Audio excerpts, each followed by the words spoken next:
Hello everyone, how are you? My name is Nikunj Vyas and I study in 11th grade. तो आज का ये जो हमारा लेक्चर होने वाला है, ये हमारा रोटेशनल मोशन के ऊपर एक इंट्रोडक्टरी लेक्चर होने वाला है। ठीक है, इसमें हम इसको इंट्रोड्यूस करूंगा मैं। ठीक है, ताकि मतलब अगर आपको बेसिक एनएलएम आता है, work power energy, circular motion, है ना, सेंटर ऑफ मास जैसी चीजें आती हैं, you can easily understand it. ठीक है, ये कोई क्वेश्चन सॉल्विंग वीडियो नहीं होने वाला है, तो इसमें मैं बिल्कुल कॉन्सेप्ट्स को एक्सप्लेन करूंगा, है ना।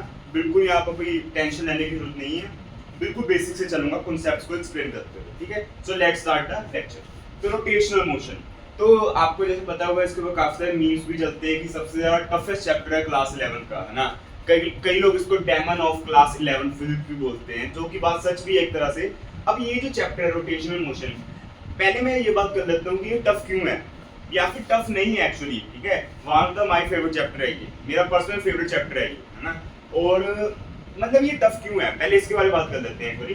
ठीक है, रोटेशनल मोशन, सबसे पहले नाम से क्लियर है कि रोटेशन यानी कि घूमने वाला मोशन, है ना। तो ये टफ फिर क्यों है ना। क्या ये एनएलएम से भी ज्यादा टफ है, सीओएम से भी ज्यादा टफ है ना, ये सर्कुलर मोशन, है ना, इन सभी से भी टफ है। अब इसके टफ होने का कारण पता है क्या है? जब आप क्लास 11 की जो फिजिक्स है, ठीक है, जो क्लास 11 की फिजिक्स है, इसमें सबसे पहला चैप्टर आप कौन सा पढ़ते हो? बेसिक मैथमेटिक्स, है ना, बेसिक मैथ्स। फिर उसके बाद you go on vectors, may be dimensions, है ना, तो डायमेंशंस। ठीक है, उसके बाद काइनेमेटिक्स।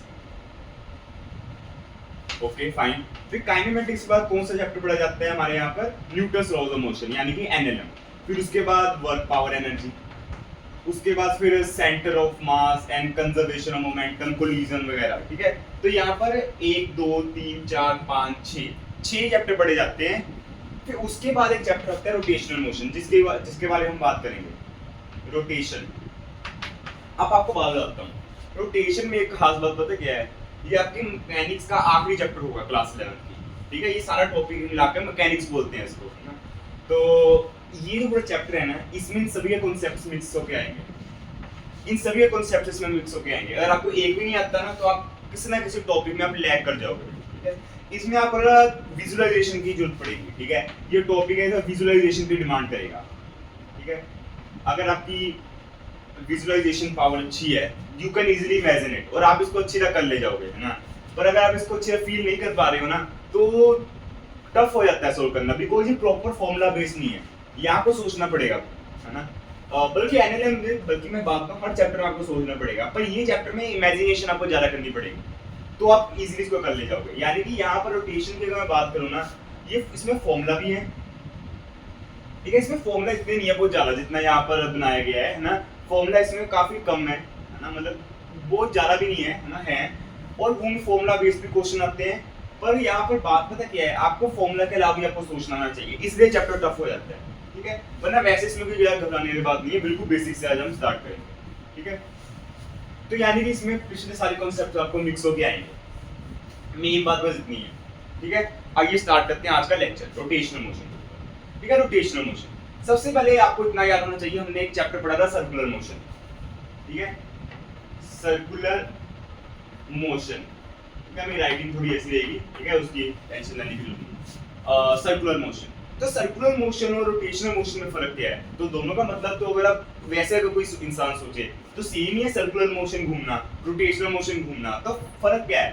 तो फर्क ये है कि जो सर्कुलर मोशन है ना, उसमें हमें एक ना फिक्स हमारे पास रेडियस होता है, रेडियस है जिसकी लेंथ फिक्स है, आर की वैल्यू फिक्स है, और एक पार्टिकल होता है, कोई बॉडी होती है, कोई मास होता है, कोई point object, discrete point object होता है, वो ई, इसके बाद कोई टेंजेंशियल वेलोसिटी v होती है, और एक ओमेगा होता है, यानी कि एंगुलर वेलोसिटी, और ये सर्कुलर पाथ के राउंड रोटेट कर रही होती है, यानी कि इसके राउंड रेवोल्यूशन कर रही होती है। ठीक है, आपने सुना होगा छोटी क्लासेस में कि अर्थ सन का रेवोल्यूशन करती है, हालांकि वो बात बिल्कुल सच भी नहीं है, बिकॉज रेवोल्यूशन सर्कुलर पाथ में होती है ना, पर उसके बाद एलिप्स पार्ट है, मतलब पाथ है। तो चलो मान लेते हैं कि ये सन नहीं अर्थ है, तो यानी कि अगर अर्थ सन के अराउंड घूमे, इसको हम सर्कुलर मोशन से समझ सकते हैं, है ना। अब रोटेशनल मोशन में पता क्या आ जाता है, मैं बताता हूँ।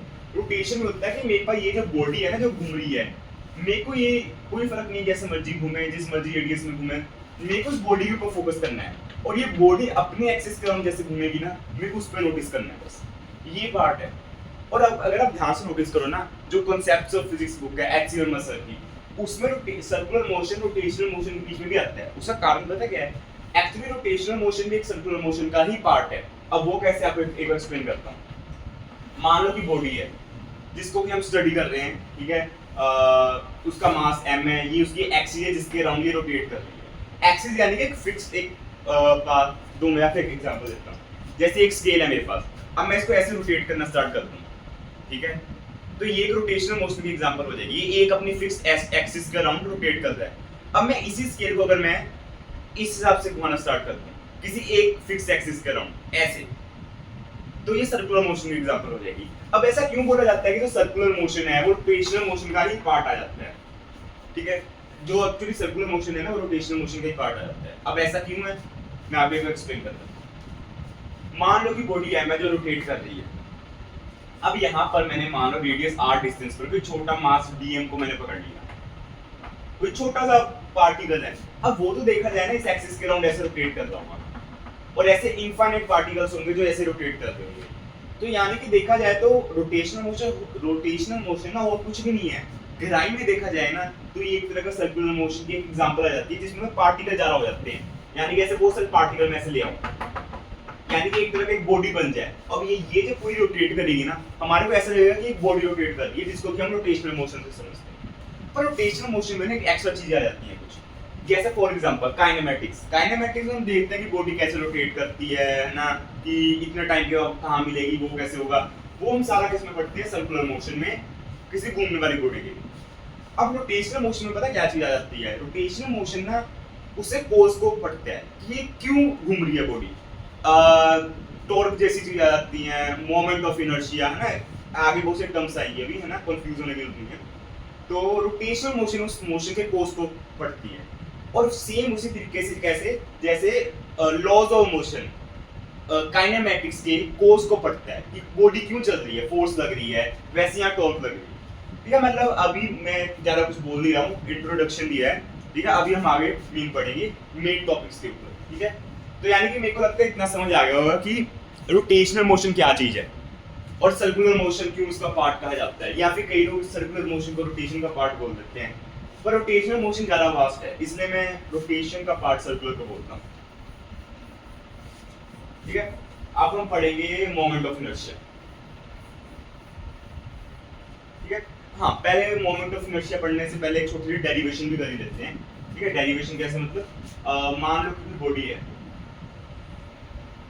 ठीक है, वो अपनी किसी एक्सिस के अराउंड रोटेट कर रही है। ये डेरिवेशन में पता क्यों करा रहा हूँ, ताकि थोड़ी सी फील आ जाए कि मतलब यस सच है, जो मैं बता रहा हूँ सच है ना। ओके, तो ये बॉडी क्या कर रही है, रोटेट कर रही है इस फिक्स एक्सिस के अराउंड। इसका मास वगैरह मानने की जरूरत नहीं है, मैं इतना मान रहा हूँ कि किसी रेडियस r डिस्टेंस पर मेरे पास भी मास है स्मॉल m m1, ठीक है, एक बॉडी के अंदर, है ना, मान ही सकते हैं, यस मान सकते हैं। और वैसे मेरे पास एक और मास आ गया r2 डिस्टेंस पर, ये r1 डिस्टेंस है r2 पर, इसका मास हो गया m2, ठीक है, मान सकते हैं। और वैसे ही करते करते मेरे पास एक और मास आ गया mn, और ये rn डिस्टेंस दूरी पर है, यानी कि बहुत सारे मास मान लिए। वैसे nth यानी कि कई लोग इनफाइनाइट बोल देते हैं, पर मैं इनफाइनाइट बोलना पसंद नहीं करता हूं, तो nth, ठीक है, ओके फाइन।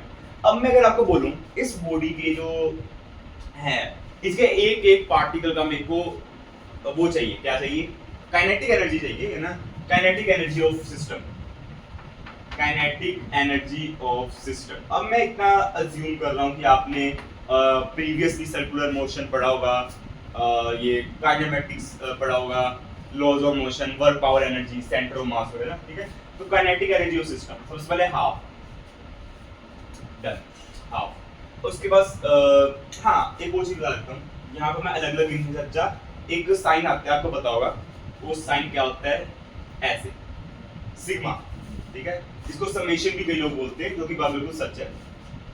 तो मैं n की वैल्यू में 1 से लेकर n तक लेके जा रहा हूँ, half mn rn sorry bn का स्क्वायर, हाँ bn स्क्वायर। तो ध्यान से देखिए काइनेटिक एनर्जी इन सभी का फॉर्मूला ही हुआ। अब इसको थोड़ा थोड़ा खोलना स्टार्ट करता हूँ, जैसे कि for example half m1 v1 square plus half m2 v2 square plus so on to half mn vn square। वहां दिख भी रहा है? नहीं दिख रहा मुझे। ऐसे करते करते करते करते half m n v n square, ठीक है तक। तो मैंने यहाँ पर इस पूरे को समेशन को खोल के ऐसे लिख दिया। अब मैं आपको इतना बनाना चाहता हूँ, एक छोटी चीज होती है जो कि आपको बता दूं, और वो चीज क्या है, v is equals to r omega. v is equals to r omega, ये सर्कुलर मोशन से आता है। ये टेंजेंशियल वेलोसिटी है जो कि मैंने यहाँ पर ली है। हाँ ये याद रखना, टेंजेंशियल वेलोसिटीज है, ये एंगुलर वेलोसिटीज है, ये रेडियस है। अब मैं काम करता हूँ, इस फॉर्मूला को यहाँ डालता हूँ। जब मैंने इसको यहाँ पर डाला तो सबसे पहले हाफ हाफ तो मैं कॉमन ले लेता हूँ, ठीक है। हाफ हाफ मैंने क्या ले लिया, कॉमन, ठीक है। उसके बाद क्या बना मेरे पास, सबसे पहले m1 v1 यानी कि r1 square omega square. Omega constant है, हाँ ओमेगा हर पार्टिकल के लिए सेम होगा, ओमेगा हर पार्टिकल के लिए सेम होगा, plus m2 r2 square omega square plus so on to mn rn square omega square. ऐसे एक में टर्म सी बन रही हो, ठीक है। काफी वास्ट दिख रही है, पर इसको भी छोटा कर सकते हैं। कैसे, आइए दिखाता हूं।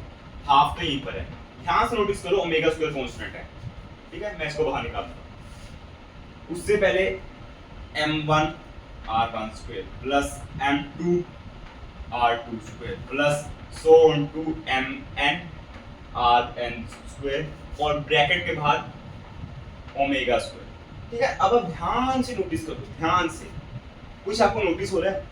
अब नोटिस आपको क्या करना है, काइनेटिक एनर्जी का फॉर्मूला, काइनेटिक एनर्जी हम फाइंड आउट कर रहे हैं, हाफ ओमेगा स्क्वायर, ओमेगा यानी कि रोटेशनल मोशन में इसकी वेलोसिटी। और ये जो देखा जाए ना, ये जो भी क्वांटिटी आ रही है, ये इसके मास की तरह काम कर रही है, इसके मास की तरह काम कर रही है। यानी कि जैसे जैसे क्वांटिटी की वैल्यू इंक्रीज होती जाएगी, वैसे वैसे हमारे पास काइनेटिक एनर्जी इंक्रीज होती जाएगी। अच्छा, तो यानी कि ये जो क्वांटिटी अभी हमारे को मिली है, ये इसके मास की तरह काम कर रही है। और अगर ध्यान से नोटिस करें ना, जैसे जैसे रेडियस बढ़ रहा है, ये जो क्वांटिटी है पूरी, अब मैं क्यों में छुपाऊं, नाम ही दे देते हैं इसको, एक्चुअली ये मोमेंट ऑफ इनर्शिया, ठीक है। इसको आई से डिनोट करते हैं, मोमेंट ऑफ इनर्शिया। इसके दो तीन मीनिंग निकलते हैं, आपको ये बताऊंगा, इन डेप्थ जाएंगे बिल्कुल, ठीक है। जैसे जैसे मैं देखा आर इंक्रीज हो रहा है, आई भी इंक्रीज हो रहा है, अच्छा मास इंक्रीज होने तो ऑब्वियसली हो गए। तो ये जो क्वांटिटी है ना, ध्यान से नोटिस करने के बाद पता चला कि ये मास की तरह काम करती है। पर ना हमारे को चीज पता चली, एक और चीज पता चली, इसका नाम मोमेंट ऑफ इनर्शिया क्यों रखा है इस क्वांटिटी का, और क्यों नहीं कुछ रखा, मोमेंट ऑफ मास क्यों नहीं रखा। एक्चुअली ना बात पता क्या है, मोमेंट ऑफ मास एक छुपा काफी ज्यादा हल्की सी चीज लगने की, मोमेंट ऑफ इनर्शिया जो है ना, इसके काफी सारे मीनिंग निकल जाते हैं। इसमें मास का मीनिंग निकलता है, इसमें और भी दो तीन मीनिंग निकलते हैं। मैं आपको एक मीनिंग और बताता हूँ, ठीक है। आपको सभी को पता है इनर्शिया क्या होता है, tendency of a body to remain its initial state है ना, मतलब जहां पर थी वहीं पर रहेगी जब तक एक्सटर्नल फोर्स नहीं लगेगा। अब वही चीज है, मोमेंट का मतलब क्या होता है रोटेशन में। मोमेंट आपको बहुत जगह देखने को मिलेगा, moment of velocity, moment of acceleration, जो कि एक्चुअली इसको कई लोग मोमेंट ऑफ वेलोसिटी बोलते हैं, ठीक है। उसका moment of angular momentum, linear momentum, जिसको एंगुलर मोमेंटम बोलते हैं। ऐसे बहुत सारे रोटेशन में आपको ऐसी क्वांटिटीज मिलेंगी जिनके आगे मोमेंट ऑफ लिखा होगा। मोमेंट ऑफ का मतलब ज्यादा कुछ नहीं होता, यही होता है रोटेशनल, यानी कि घूमने वाली कंडीशन में इसको हम क्या बोलेंगे, इनर्शिया, यानी कि tendency of body to remain its in initial state, है ना। अब जैसे जैसे हमने देखा कि ये वैल्यू इंक्रीज हो रही है, वैसे वैसे हमारे पास इनर्शिया इंक्रीज हो रहा है इस बॉडी का। फॉर एग्जांपल ये मेरे पास फॉर एग्जांपल मान ली रोड है, अब मेरे को इसको ऐसे घुमाना है। अगर इसका मास कम हुआ इस पोजीशन पे, तो मैं इसको इजीली घुमाऊंगा। अब फॉर एग्जांपल मैंने यहाँ पे इसका मास मैंने 5 किलो मैंने यहाँ चुका दिया, 5 kg। अब मैं इसको घुमाऊंगा, मेरे को ज्यादा जोर लगाना पड़ेगा, और इसकी पोजीशन को मैं इजीली चेंज नहीं कर सकता, मेरे को ज्यादा फोर्स लगाना पड़ेगा। वही चीज रोटेशन में है कि जैसे जैसे ये जो क्वांटिटी है मोमेंट ऑफ इनर्शिया, ये जैसे जैसे इंक्रीज होगी ना, वैसे वैसे आपको बॉडी को रोटेट कराने में, स्लो करने में ज्यादा फोर्स, ज्यादा टॉर्क की जरूरत पड़ेगी। टॉर्क क्या है, आगे बढ़ेंगे, ठीक है। ये एक्चुअली मोमेंट ऑफ इनर्शिया का एक्चुअली ओरिजिनल फील है, ठीक है। मैं एक बार बोर्ड रेज करता हूँ, इसको ऊपर अच्छी तरह मैं लिखता हूँ, ठीक है। वेट अ मिनट,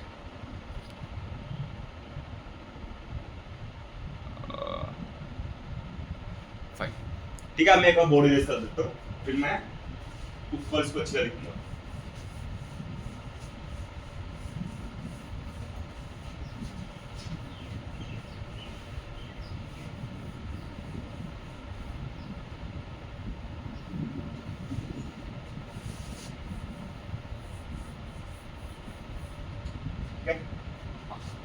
तो मैं बोल रहा था कि मोमेंट ऑफ इनर्शिया, ये इसमें सबसे पहली क्वांटिटी हमारे पास आती है, moment of inertia.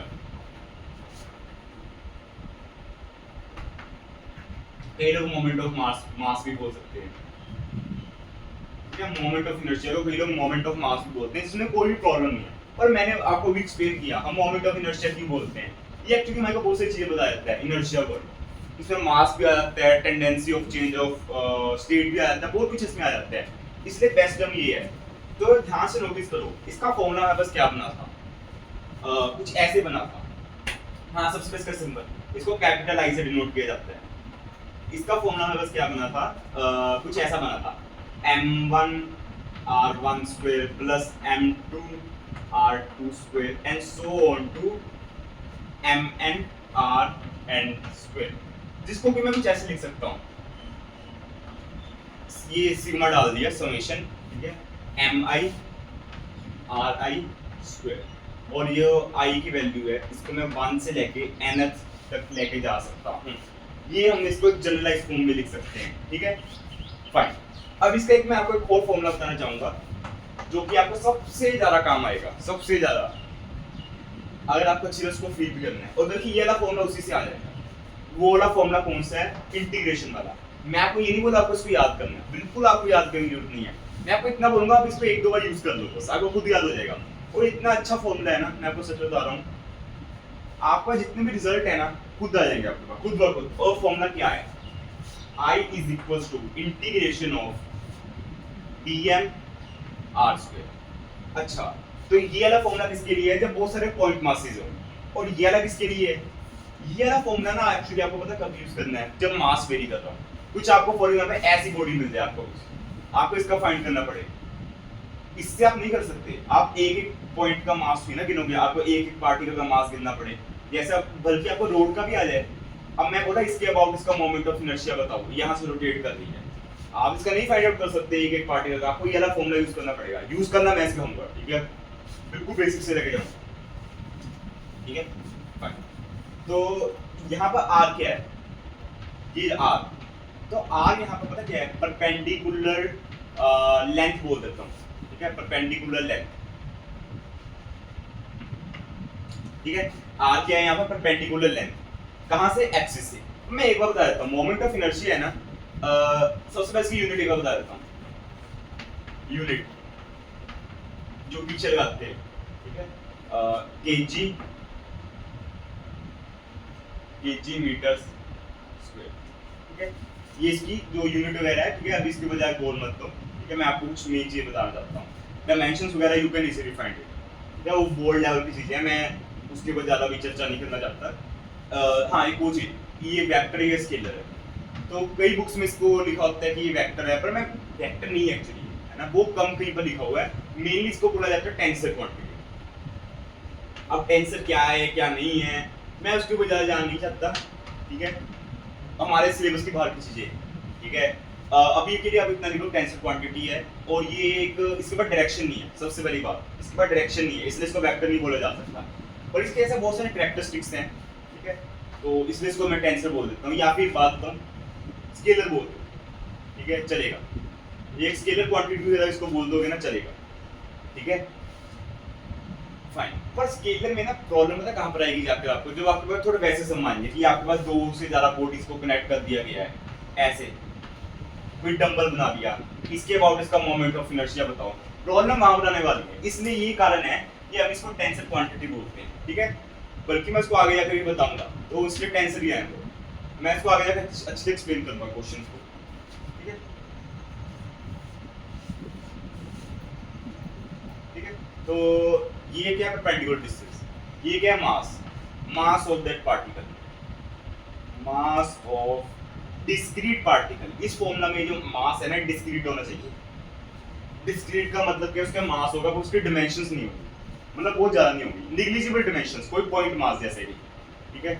This mass of discrete particle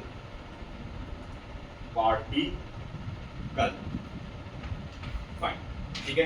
perpendicular distance use कैसे करना भी बताता हूँ, ठीक है। इस फॉर्मूला को बाद में यूज करना सिखाऊंगा, ये तो बहुत ज्यादा इंपॉर्टेंट फॉर्मूला, मैं आपको सच बताऊंगा। ये वाला एक्चुअली ये वाला पूरा फॉर्मूला इस इक्वेशन से आया है। ये एक्चुअली मैं इसको इक्वेशन ही बोलना पसंद करूंगा, बिकॉज़ फॉर्मूला जनरलाइज हमारे पास चीज यही है, ठीक है। तो अब हम मैं थोड़ा इसको यूज करना सिखाता हूँ, वेट अ मिनट।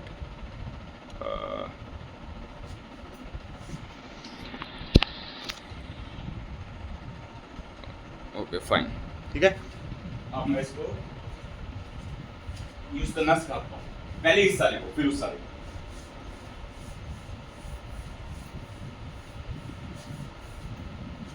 मैं क्वेश्चन दूंगा अच्छा सा, मतलब काफी अच्छा सा भी नहीं, ये एक्सप्लेन हो जाए उस हिसाब से कॉन्सेप्चुअल क्वेश्चन ही दूंगा अभी दो दिन।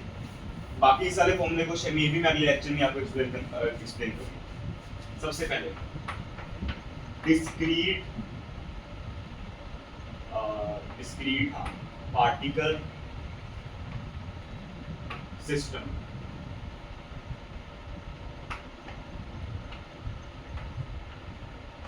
ठीक है। डिस्क्रीट पार्टिकल सिस्टम, इसमें हम कौन सा फॉर्मूला यूज करते हैं मोमेंट ऑफ इनर्शिया का, वो सिग्मा वाला, आई की वैल्यू 1 से लेके n तक और mi/ri का स्क्वायर, ये वाला। अब डिस्क्रीट का मतलब क्या होता है, छोटे छोटे पार्टिकल, छोटे छोटे पॉइंट मास है जिनका वॉल्यूम हम निगलेक्ट कर सकते हैं। कैसे, फॉर एग्जांपल देखते हैं। तो मैंने बोल दिया एक एक्सिस है, रोटेट कर रही है, ठीक है, कर रही है। अब मेरे को इतना पता है कि इसके यहाँ से लेकर यहाँ तक एक 1 मीटर की दूरी पर, ठीक है, 1 मीटर की दूरी पर एक पॉइंट मास है जिसका मास फॉर एग्जांपल 2 kg है ना। और यहाँ पर क्या है, एक और लेट्स सपोज 2 मीटर की दूरी पर, मतलब इसके मैं ये बोल रहा हूँ, इसके इस पे मत जाओ कि ये 2 मीटर या 1 मीटर, मैं बोल रहा हूँ इसको एक बार फील कर लो कैसे यूज करना है। ये 4 kg का मान लेते हैं और यहाँ पर एक और पार्टिकल है 10 मीटर्स की दूरी पर 1 kg मास का। मैं बोलूंगा इसका moment of inertia find out करो। कैसे फाइंड आउट करेंगे, इस फॉर्मूला के यूज करके। कैसे फाइंड आउट करेंगे, सिग्मा सिग्मा भूल जाओ, मैं सिंपल बात करता हूँ, इसको भूल जाओ, इसकी भी जरूरत नहीं है अभी। ये बस एक शो करने का तरीका है, शो ऑफ करने का तरीका है मैथमेटिशियंस का, ठीक है। अभी इसकी कोई जरूरत नहीं है। एक एक पार्टिकल को उठाओ, लेट्स सपोज मैंने पहले इसको उठा लिया, तो कैसे फाइंड आउट करेंगे, m/2, मास कितना है 4, r2 2 × 2 4, ठीक है, प्लस इसको उठा देते हैं, मास कितने है 1 मल्टीप्लाई बाय r का स्क्वायर, r कितने है 10 यानी कि 100, प्लस इसको उठाओ, मास कितने हैं 2 मल्टीप्लाइड बाय r कितने है 1 का स्क्वायर 1 ऑफ कोर्स, ठीक है। कैसे आ रहा होगा, 4 4 = 16 प्लस 100 प्लस 2 180 आपका आंसर आ रहा। आंसर पे मत जाओ, ठीक है, यूनिट वगैरह उसकी लिख लेना, उसकी तो मैं याद जाऊंगा नहीं, ठीक है। तो मैं ये बोल रहा हूँ इसको यूज करने ऐसे आपको सीखना पड़ेगा। अब मैं एक क्वेश्चन को कराऊंगा इसके ऊपर, आपको सारा कॉन्सेप्ट क्लियर हो जाएगा, फिर जितने मर्जी पार्टिकल आ जाए, ठीक है।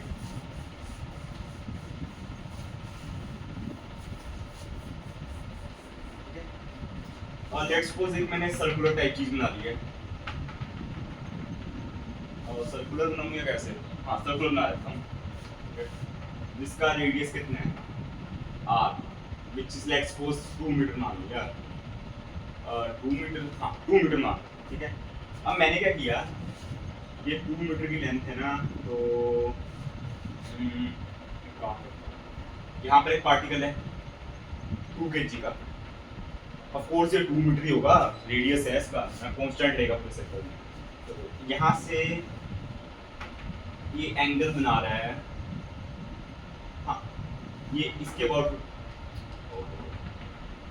ये कुछ ऐसे रोटेट कर रहा है, ये इस एक्सिस के अबाउट रोटेट कर रहा है, ये एक सर्कुलर टाइप चीज है। यहाँ से एंगल कितना बना रहा है 30 डिग्री, कितना बना रहा है 30 डिग्री। उस तरह यहाँ पर भी एक है, ये कितना बना रहा है 45 डिग्री, इसका मास 2 kg मान लेते हैं। मेरे को यहाँ इसके about moment of inertia find करके बताओ, कैसे फाइंड आउट करोगे। हाँ तो मैं बताता हूँ कैसे फाइंड आउट करोगे। सबसे पहले सॉल्यूशन नंबर 1 दो मेथड से बताऊंगा। ठीक है, अब मेरे को नहीं पता कौन सा गलत होगा कौन सा सही होगा, यू कैन कैसे। तो सबसे पहले इसका 2 मल्टीप्लाई बाय रेट, कितना डिस्टेंस है यहाँ से, कितना डिस्टेंस है 2 मीटर, 2 प्लस ऐसे 2 मल्टीप्लाई बाय कितना डिस्टेंस है, ये भी 2 मीटर है, तो कितना आंसर आ गया 16।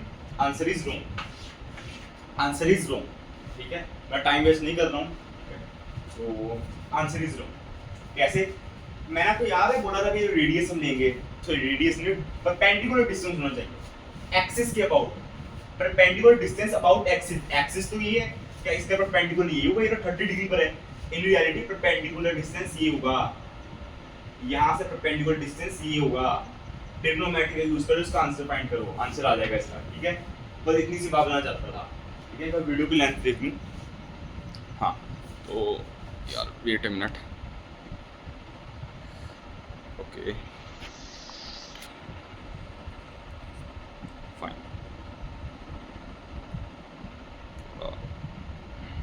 बस है ना, तो you can easily find out, है ना, ट्रिग्नोमेट्री का यूज करो, आराम से आ जाएगा।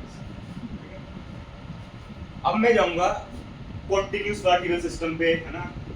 ठीक है, कॉन्टिन्यूस पार्टिकल सिस्टम पे चलो, तो मैं इतना मान रहा हूँ कि आपको इसको यूज करना आ गया होगा, इस फॉर्मूला का आपको यूज करना आ गया होगा। ये क्या है, परपेंडिकुलर लेंथ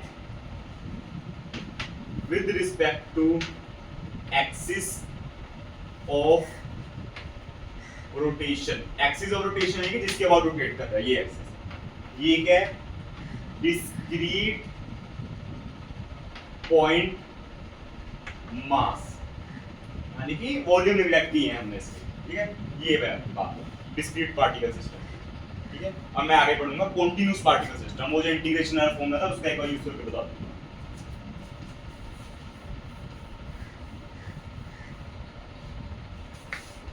मैं कोशिश करूंगा इस वीडियो में मोमेंट ऑफ इनर्शिया खत्म ही कर दिया जाए, है ना, क्यों छोड़ना।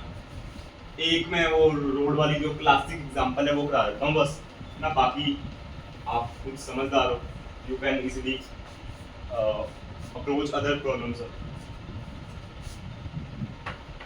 कॉन्टिन्यूस पार्टिकल सिस्टम, ठीक है, नाम से कंफ्यूज होने की जरूरत नहीं है। मेरे को वीडियो बनाना था, मेरे को लेक्चर बनाना है, इसलिए मैं इसके नाम ले रहा हूँ। नाम से कंफ्यूज होने की बिल्कुल भी जरूरत नहीं है, कोई चीज़ नहीं है, ये यूज आना चाहिए इसका। ठीक है, मेरा नाम है जूली, क्योंकि मैं तो यहाँ लेक्चर पढ़ा रहा हूँ ना, तो आइए इसको पढ़ा। तो ना यहाँ पर हम जो फॉर्मूला यूज करते हैं मोमेंट ऑफ इनर्शिया, वो इंटीग्रेशन वाला यूज होता है, पर मेरी आदत नहीं है कि पहले मैं फॉर्मूला रटा हूँ फिर इसका मैं यूज करता हूँ। मेरी आदत कुछ अलग है, ठीक है, मैं पहले उसका यूज बताता हूँ, फिर बताता हूँ कि यहाँ से ये फॉर्मूला निकला, और मैं वही करूँगा आज। ठीक है, मैं कुछ यहाँ लिखने नहीं वाला। लेट्स सपोज एन क्वेश्चन, एक क्वेश्चन मान लेते हैं, एक रोड है, इस पॉइंट के अबाउट, क्या बोला मैंने, इस पॉइंट के अबाउट क्या कर रही है, रोटेट, इस पॉइंट के अबाउट रोटेट कर रही है। फाइन, इसका मास कितना है m, लेंथ कितनी है, कैपिटल है। ठीक है, मेरे को मोमेंट ऑफ इनर्शिया फाइंड करके बताओ। अच्छा, अब डिस्क्रीट पार्टिकल सिस्टम जिन्होंने पढ़ा है वो पता क्या करेंगे, I is equals to ml square, perpendicular distance है यहाँ पर, एंगल भी नहीं बन रहा है, मास m है, आंसर आ गया। पर ये गलत है, पर ये गलत है, ये क्या है, गलत है। कैसे फाइंड आउट करेंगे ये गलत क्यों है, अभी बताता हूँ। गलत क्यों है, सबसे पहले यार ध्यान से देखो, मैंने आपको स्पेशल बोला था वो फॉर्मूला डिस्क्रीट पार्टिकल के लिए है, यानी कि जिनका वॉल्यूम हम निगलेक्ट कर सकते हैं। यार ये तो एक L लेंथ की रोड है, इसका वॉल्यूम तुम कैसे निगलेक्ट करोगे, इसकी लेंथ कैसे निगलेक्ट करोगे तुम, यू कांट डू इट, है ना। इसका मास भी है हमारे पास काफी बड़ा, चलो मास की तो बात ही नहीं है, लेंथ है ना। और ये देखो, ये आपको कोई डिस्क्रीट पार्टिकल दिख रहा है, ये इतनी बड़ी रोड है ना। अब मैं यहाँ पर एक स्केल बोलूँ ये एक डिस्क्रीट पार्टिकल सिस्टम है ना, मतलब ये तो काफी ज्यादा नॉनसेंस चीज हो जाएगी। तो हमारे पास वो फॉर्मूला डिस्क्रीट पार्टिकल की है। अब मान लो कि आप एक फिजिसिस्ट हो, मान लो ना, तो आपको बोला गया इसका moment of inertia find out करना, और आपको कुछ नहीं पता, आपको बस एक ही चीज पता है कि डिस्क्रीट पार्टिकल का कैसे फाइंड आउट करते हैं, है ना। तो कैसे फाइंड आउट करोगे आप, how you will approach this question. Answer is very easy, कि आप सबसे पहले काम करो, हम एक काम, हाँ एक बात बताना चाहता हूँ, अब एक बहुत कमाल की चीज है कि हम एक काम कर सकते हैं, मान लो कि मैं यहाँ पर जो पार्टिकल है, ठीक है, एक इक्वल मास डीएम मास के मैं यहाँ पर मान लेता हूँ पार्टिकल, इनका पहले फाइंड आउट करता हूँ, फिर ऐसे सभी को होल प्लस करता हूँ, क्योंकि यहाँ पर मास तो सेम रह रहा है, एन यहाँ पर चेंज हो रहा है, मैं यहाँ पर ऐड करता हूँ, छोटे छोटे पार्टिकल्स का लूँ मैं अलग अलग डिस्टेंस आर पे, मैं उनको ऐड करके पूरी लोड को ऐसे मैं कवर कर दूँ ना, तो मेरे को मोमेंट ऑफ इनर्शिया को लोड करने देगा। तो यानी कि यहाँ पर अप्रोच बिल्कुल सही है, मैं कुछ गलत नहीं बोल रहा हूँ अप्रोच को, पर मेथड थोड़ा लंबा हो जाएगा ना। अभी इनफाइनाइट पार्टिकल्स होंगे, millions billions trillions of particles होंगे रियल बॉडीज में, तो आप उनका ऐसे ना फाइंड आउट कर सकते हो, है ना। तो कैसे, सोच बिल्कुल सही थी पर करने का तरीका थोड़ा अलग है। लेट्स सपोज मैंने x डिस्टेंस पे कोई, ये थिकनेस बहुत नेग्लिजिबल है, ठीक है, याद रखना, मैंने आपको दिखाने के लिए माना है, dx थिकनेस का मैंने एक छोटा सा एलिमेंट ले लिया, यानी कि छोटा सा मैंने वो ले लिया, मास ले लिया। अब एक चीज बताऊंगा वो इंपॉर्टेंट है, ये एक्सिस है, बहुत सारे मासेस हैं जुड़े हुए हैं साथ में इक्वल मास के, ये रेडियस आर है, मोमेंट ऑफ इनर्शिया, क्या मैं इतना बोल सकता हूँ, ये टोटल अगर मैं बोल लूँ ये पूरे सिस्टम का मास m है, तो एम आर स्क्वायर हो जाएगा moment of inertia. Radius constant है, आई की वैल्यू, रेडियस कांस्टेंट है, आर स्क्वायर कांस्टेंट, ब्रैकेट के अंदर m1 plus m2 so on to mn, और ये तो पूरी टर्म है ये m के बराबर है, तो यानी कि मैं ऐसा बोल सकता हूँ कि एक मेरे पास कोई सिंपल सी एक, अब मैं इसी रोड को अगर मैं ऐसे करके पूछ लेता आपसे मोमेंट ऑफ इनर्शिया, इसकी थिकनेस को अगर मैं नेग्लेक्ट कर दूं, तो अब सिंपल बोल सकते हैं इसका मोमेंट ऑफ इनर्शिया कितना आ गया, mr², ठीक है, थोड़ा टॉपिक से बाहर जा रहा हूँ पर समझने वाली बात है, mr², कारण इसका भी बता दिया, ठीक है, हाँ ये इंपॉर्टेंट चीज थी।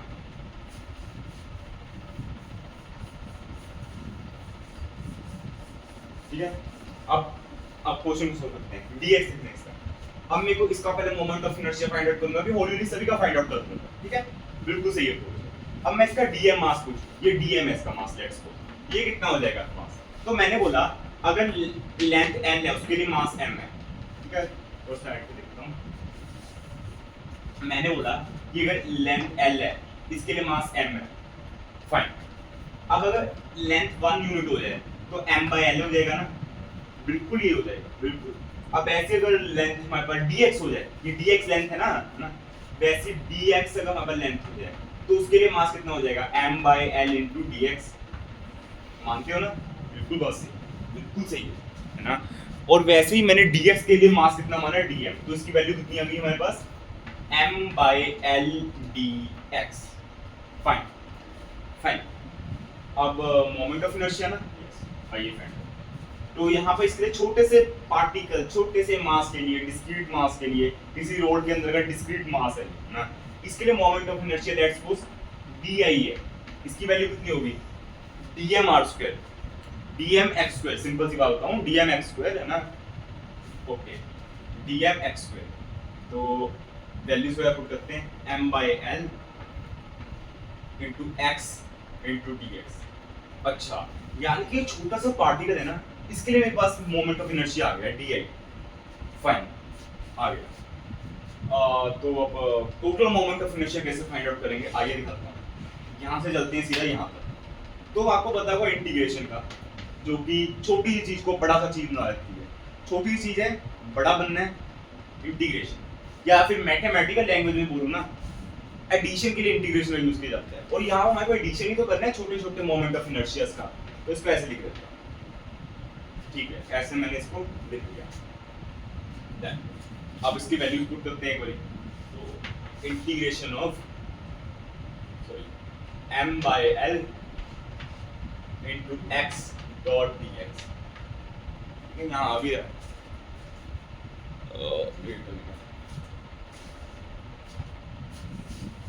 तो यहाँ I is equals to integration of dm, di होता है ना, तो integration of m/l into x dx, ठीक है, फाइन।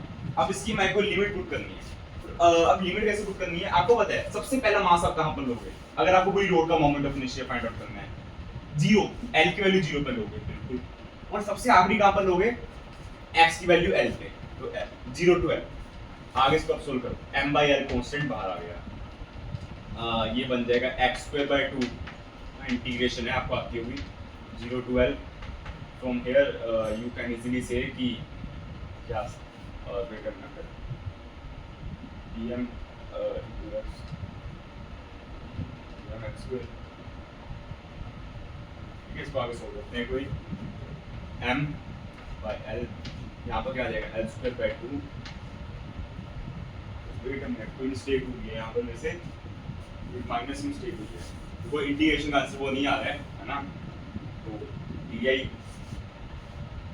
ठीक है, यहाँ से लेके यहाँ तक के लिए मैंने क्या मान लिया m by l, sorry mass को यूनिट टेंशन इतना ही था, तो इसका मास ds का मास कितना होगा, dm की वैल्यू आएगी, dm की वैल्यू इतनी होगी, ठीक है। तो हाँ सॉरी यहाँ पे x का स्क्वायर आना था, ठीक है, ये में से थोड़ी सी मिस्टेक हो गई, यहाँ पे x का स्क्वायर आना था, मैंने सीधा x से मल्टीप्लाई कर दिया, क्योंकि यहाँ ये आना था, from here you can say m by l बाहर आ गया, बिकॉज ये कांस्टेंट है, तो यहाँ पर x square integration with respect to dx x cube by 3, तो 0 टू l वैल्यू पुट करो, तो l क्यूब ये तो स्क्वायर 0 को डिवाइड कर देते हैं, तो वैल्यू आ जाएगी 1/3 m l स्क्वायर, ये वैल्यू आ रही है, यानी कि मोमेंट ऑफ इनर्शिया पूरी इस रोड का हमारे को फाइंड आउट आ गया, हमारे को पूरी रोड का मोमेंट ऑफ इनर्शिया पता चल गया, जो कि है 1/3 ml स्क्वायर, 1/3 ml स्क्वायर।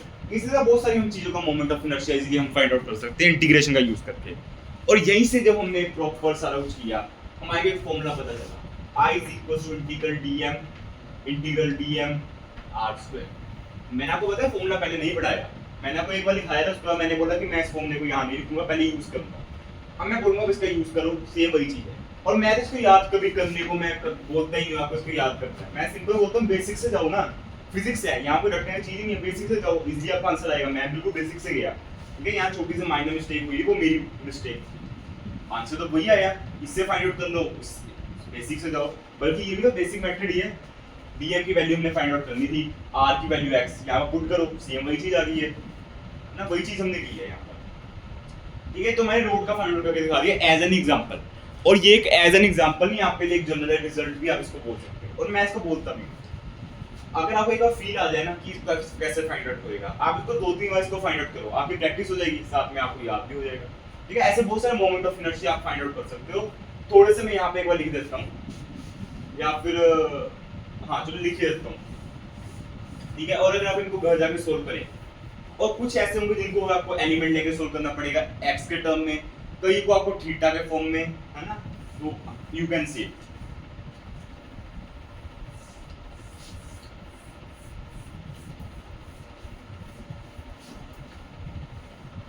ठीक है। तो सबसे पहले रोड के लिए मान लो कि रोड ऐसे है, इसके वर्ड पूछ रहे सेंटर के वर्ड, जैसे भी हमने एंड के वर्ड पूछा था, अब रोड मान लो ऐसे है, ये एंड के वर्ड, दोनों के लिए बता रहा हूँ, इसके लिए आई की वैल्यू कितनी हो जाएगी, आई नहीं मैं यहाँ लिख रहा हूँ, सीधा वैल्यू से लिख रहा हूँ, इसके लिए हो जाएगी 1/12 ml स्क्वायर, मास m है पूरी रोड का, और लेंथ है, ये कॉमन सेंस है, इसके लिए 1/3 ml स्क्वायर, ठीक है। ये रोड वाला सेक्शन कंप्लीट। अब इसके बाद जाऊंगा रिंग पे, ठीक है, रिंग, मान लो कोई रिंग ऐसे थी, ठीक है, ये भी रिंग थी, ऐसे है, इसका रेडियस r है, मास m है, ठीक है, और एक में बस कैसे थी रोड, एक रिंग में बस ऐसे थी, अबाउट डायमीटर है, ठीक है, तो इसके लिए क्या आ जाएगा, जो मोमेंट ऑफ इनर्शिया है mr स्क्वायर, और इसका आप फील भी ले सकते हो, कोई रोड है, सो ये रोड नहीं कोई रिंग है, इक्वल डिस्टेंस है उसका मास, तो mr स्क्वायर, इसके लिए कितना आ जाएगा इंटीग्रेशन करने के बाद 1/2 mr स्क्वायर, ठीक है। वैसे एक बार डिस्क के लिए बता देता हूँ, डिस्क के लिए फॉर एग्जांपल डिस्क है, रेडियस r है, मास m है ऑब्वियसली, ठीक है, उसी तरह एक डिस्क ये भी होगी, सॉरी यहाँ पे मैं थोड़ा सा कर दिया, या भी केस लिखा ऐसे बना, ठीक है, अबाउट डायमीटर, ठीक है, ये दोनों सेम ही बन गया था, ठीक है, ये ऐसे वाला हो गया, इसके लिए कितना आ जाएगा 1/2 mr² इंटीग्रेशन के बाद, ठीक है। मेरे को कैसे याद हुआ, मैंने बहुत बड़ी इसको सोल्व किया इसलिए मेरे को याद है। तो उसी तरह इसका आ जाएगा 1/4 mr²। ये आपके पास आ गया डिस्क के लिए, ठीक है। यू कैन लर्न इट, ठीक है, आप इसको याद भी कर सकते हो सिलेंडर्स के लिए।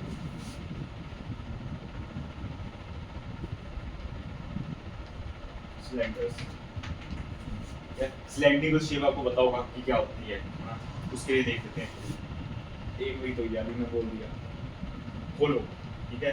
ये होलो है, ये क्या है, होलो। और मैं लिख देता हूँ होलो। इसके लिए कैसे आप फाइंड आउट करोगे, अबाउट इस एक्सिस, इसके लिए आ जाएगा mr², सिंपली mr²। अब अगर यही है तो मेरे पास, हाँ एक काम करता हूँ, नीचे नहीं लिखता हूँ, ये आ गया आपका होलो के लिए, और ऐसे ही आपके पास आ जाएगा 1/2 mr²। ये आ जाएगा आपके पास जब होलो नहीं हुआ, यानी कि क्या है, फील्ड है, सॉलिड, हाँ सॉलिड, वर्ड नहीं आ रहा था मुझे, सॉलिड, ठीक है। उस तरह एक लेट्स सपोज, हाँ इतना ही इसके लिए काफी है, ठीक है। सिलेंडर के लिए, सिलेंडर के लिए एक छोटी चीज मैं जरूर बताना चाहूंगा। अब इसको इन दोनों से आपको फील ले सकते हो, सॉरी रिंग और डिस्क से। अब देखो, मैंने अगर बहुत से डिस्क को आपस में मिला भी दूं तो भी इसका मोमेंट ऑफ इनर्शिया इसके अबाउट, रिंग के अबाउट mr² आ रहा होगा। उसका कारण क्या है, सारा मास इक्वल डिस्टेंस है, और यही यहाँ पर होलो सिलेंडर के लिए है। अब सॉलिड के लिए भी सेम ऐसी है, बस सॉलिड के लिए मैं आपको एक चीज बताना चाहता हूँ। कोई भी चीज है ना, मैंने फॉर एग्जांपल बहुत सारी रोड्स को आपस में जोड़ दिया,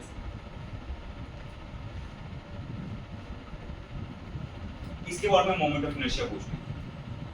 अब आप कई लोग इंटीग्रेशन करना स्टार्ट कर देंगे, विच इज गुड, आप एक बार करिए, आपको इसका पूरा वेरीफाइड आप होना चाहिए आपको। पर मैं अगर आपको बात बताऊं ना, इसका जो मोमेंट ऑफ इनर्शिया कितना आ रहा होगा, 1/12 mr², टोटल मास पूरे का सभी का मिला के, ये मान लो मास है m है, और ये कितना है, l लेंथ है, तो यहाँ पर l लिख देता हूँ, ठीक है। यानी कि सभी का मिला भी दो तो इतना ही आ रहा होगा, अगर आप उसी एक्सिस के बाद मिला दो। सेम वैसे अगर मैं बहुत से रिंग्स को एक पे एक लिख दूं तो भी इतना ही आ रहा होगा, इतना ही आ रहा होगा, ठीक है। तो वही चीज है, ठीक है। तो ये था मेरा आज का ये एक लेक्चर, जिसमें कि मैंने एक क्लास 11th के काफी एक टफ चैप्टर जिसको बोला जाता है रोटेशनल मोशन, उसका मैंने एक आपको इंट्रोडक्टरी लेक्चर दिया है, जो कि इंट्रोडक्टरी से काफी ज्यादा आगे चला गया है। हमने लगभग मोमेंट ऑफ इनर्शिया सारी खत्म कर दिया। एक दो इंपॉर्टेंट क्वेश्चन है आपको कराऊंगा, और एक स्फीयर सॉलिड स्फीयर का करा दूंगा, ठीक है, अगर मैं अगला लेक्चर का डालूंगा ना, जब डालूंगा। तो ये था मेरा आज का लेक्चर, ठीक है। So thank you for watching this video, bye.